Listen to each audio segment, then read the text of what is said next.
রাস্তার উপরে। তো আমরা প্রথমে মাংসের দোকানগুলিতে অভিযান করেছি এবং তাদেরকে মনিটরিং করেছি এবং তাদের বিভিন্ন রকম যে অসামঞ্জস্য সেগুলোর ব্যাপারে তাদেরকে সচেতন করা হয়েছে এবং বলা হয়েছে যে নেক্সট টাইম আমরা তাদেরকে তারা জরিমানার আওতায় আসবে। আজকে মাংসের দোকানে আমরা আসলে জরিমানা করিনি, তাদেরকে সতর্ক করা হয়েছে এবং তারা আমাদেরকে বলেছেন, আশ্বস্ত করেছেন মাংস ব্যবসায়ী সমিতির সভাপতি এবং সেক্রেটারি যে ওনারা আগামীকাল থেকে বা আজকে বিকেল থেকে ওনারা সর্বোচ্চ সতর্কতার সাথে ওনারা ব্যবসা করবেন এবং বিক্রি করবেন, মাংস বিক্রির ক্ষেত্রে ওনারা সচেতন থাকবেন। এরপরে আমরা মাছ বাজারে আমরা ওনাদেরকে মাছের রং মিশানো হচ্ছে কিনা এবং যে লাইট কালারফুল লাইটটা দিচ্ছে কিনা এবং মাছটা কত দামে বিক্রি করছে, কিনে এনেছে এবং কত দামে সেল করছে, এগুলো আমরা সবগুলোই মনিটরিং করেছি। তো সেক্ষেত্রে আমরা কিছু অসামঞ্জস্য পেয়েছি, তবে মাছ ব্যবসায়ী সমিতির সভাপতি এবং সেক্রেটারি ওনাদের সহযোগিতায় আমরা অনেক ক্ষেত্রেই ওনাদেরকে আগে আমাদের কিছু সতর্কতামূলক কিছু বলা ছিল, পরামর্শ আমরা দিয়েছিলাম, সেগুলো ওনারা অ্যাপ্লাই করার চেষ্টা করেছেন এবং বড় আকারে আমরা দেখলাম যে বোর্ড দিয়েছেন। সব দোকানে নেই, কিন্তু বড় আকারে বোর্ড ওনারা যে মাছ যেখানে ওনারা ব্যবসা করেন সেখানে দিয়েছেন। এবং এরপরে আমরা মুদি দোকান এগুলোতে আসলে আমরা অনেক বেশি অসামঞ্জস্য দেখেছি, বিশেষ করে আমাদের সাথে ক্যাবও আছেন, ক্যাবের সভাপতি উনিও আছেন। বিশেষত আমরা যেটা মুদি দোকানগুলোতে দেখলাম ওনারা জায়গার দখল করে এবং খুবই নোংরা দুর্গন্ধযুক্ত স্থানে ওনারা পরিষ্কার পরিচ্ছন্নতার কোনো বালাই নেই, ওনারা ড্রেন আটকে, পৌরসভার যে ড্রেন পরিচ্ছন্ন করা যায় না, ওনারাই অভিযোগ করেন যে ড্রেন পরিষ্কার করা হয় না। কিন্তু ড্রেন যে পরিষ্কার করবে, আপনারা আমাদের সাথে ছিলেন, আপনারা দেখেছেন ড্রেন পরিষ্কার করার মতো কোনো জায়গা ওনারা খালি রাখেননি, ওনারা পুরো জায়গাটুকু দখল করে সেখানে ওনারা ব্যবসা করছেন।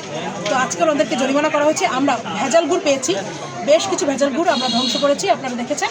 এবং আমাদের সাথে ম্যাজিস্ট্রেট সাহেব আছেন, জেলা প্রশাসনের ম্যাজিস্ট্রেট, উনি এইসবের উপরে সার্বিকভাবে বেশ কয়েকটা ধারায়, ভোক্তা অধিকারের বেশ কয়েকটা ধারায় উনি মোবাইল কোর্ট পরিচালনা করেছেন এবং ছোট অঙ্কের এবং বড় অঙ্কের অর্থাৎ অপরাধ অনুযায়ী জরিমানা করা হয়েছে। গুড়ের দোকানে আমরা 5,000 টাকা জরিমানা করেছি, কারণ ওখানে আসলে আমাদের কাছে মনে হচ্ছে সার্বিকভাবে এটা অনেক বেশি, ওখানে সমস্যাগুলো অসামঞ্জস্যটা অনেক বেশি। ওনার বিস্কিট, লেবেলবিহীন বিস্কিট বিক্রি করছে, যেটার কোনো ডেট বোঝার কোনো উপায় নেই। তারপরে আমরা একটা চায়ের দোকান দেখলাম, সে বাজারের চলাচলের রাস্তাটা আটকে চায়ের দোকান ওনার করছে। আমরা পৌরসভা এবং বাজার ব্যবসায়ী সমিতিকে অনুরোধ করেছি, উনি ভদ্রমহিলা, সে উইডো, তার ছোটো 3টা বাচ্চা, তাকে একটা স্থানে আজকের মধ্যেই স্থানান্তর করবে। এবং যেসব দোকানদাররা তারা বাজারের জায়গা দখল করে আছেন, তাদেরকে আজকে 3টা পর্যন্ত সময় দেওয়া হয়েছে যে তারা এর মধ্যে তাদের সমস্ত মালামাল সরিয়ে নেবে। যদি না নেওয়া হয় আমরা সেই মতো ব্যবস্থা নিব, আমরা আইনের সর্বোচ্চ প্রয়োগে আমরা যদি প্রয়োজন হয় যাব।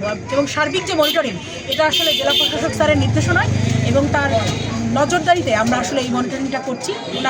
ওনার পরামর্শ, ওনার নির্দেশনার মতোই আমরা আসলে এটা পরিচালনা করছি। এবং স্যার বলেছেন যে আমাদেরকে নির্দেশনা দিয়েছেন যে এই রমজানে যারা ভোক্তা রয়েছেন তাদের যাতে কোনো রকম ভোগান্তি না হয়, তারা যাতে স্বস্তিতে বাজার করতে পারেন এবং তারা যাতে বাজার থেকে কোনো রকম তারা কষ্ট না পান, এইটা আসলে স্যার খুব কঠিনভাবে আমাদেরকে মনিটর করতে বলেছেন।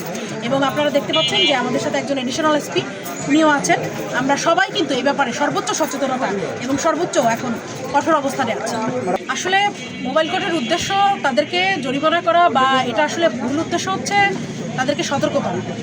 আমাদের স্যার নির্দেশনা দিয়েছেন যে তাদেরকে সর্বোচ্চ সচেতন আমরা করব।